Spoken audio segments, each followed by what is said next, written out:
Episode 4, MERAMA of the Abakuria. The sun was now setting and the sky above the village turned orange, with the village bidding goodbye to the sun god. Darkness set in as the children entered their homestead. MERAMA felt relieved to be under the cover of darkness. He slowed down, pretending to be tightening his load, to give the children ample time to disappear into their homestead. There were 4 huts in total, all joined in the Abakuria way to make a cow's enclosure. MERAMA waited to see if there were more residents of the homestead besides the children, but there was none. After some time, the girl came out holding something. She went to a neighboring homestead and returned with burning coal in a container. Aha!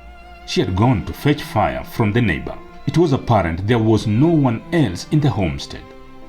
The big girl was preparing supper.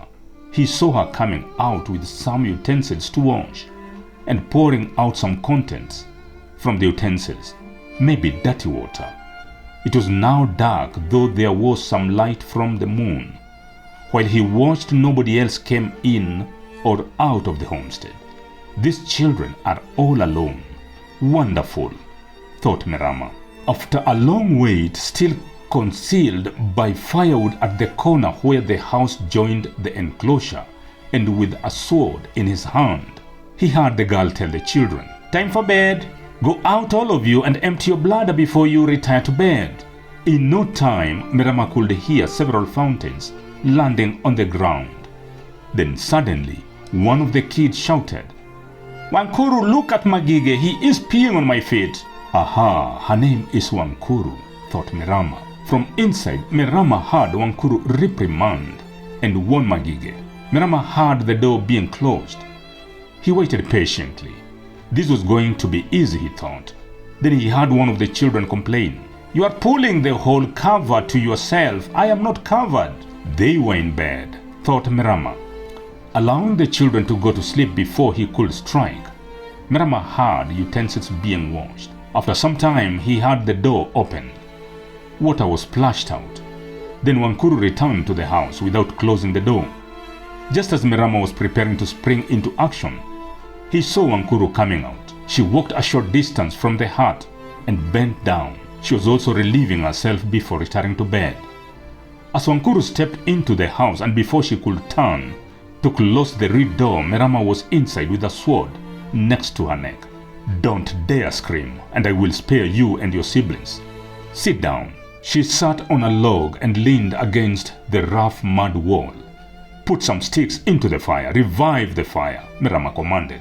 Wankuru put firewood and a matete, dry millet combs, into the fire, and immediately the fire burnt brightly and both could see each other clearly. Wankuru turned around and looked into MERAMA's eyes and said calmly, "Please don't harm me and my siblings. I know you are not of our clan. Take all the animals and leave us in peace." MERAMA sized up Wankuru even more.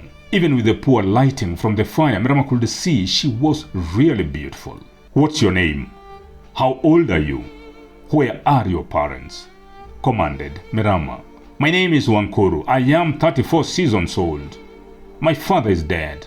My mother trades in animal oil. She traveled 2 days ago to Nyamongo village. She was due to arrive today, but she hasn't. Maybe she will be here tomorrow. Kindly, brave one, just take all the animals. I won't scream. Leave my siblings and me alone."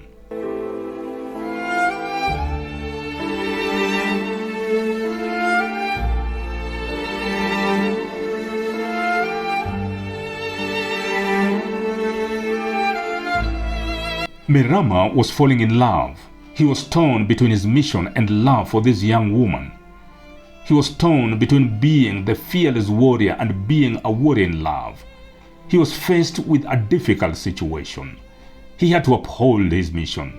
He drew his sword again and put it against the neck of Wankuru, pressing it to the extent that some blood started flowing along the edge of the sword.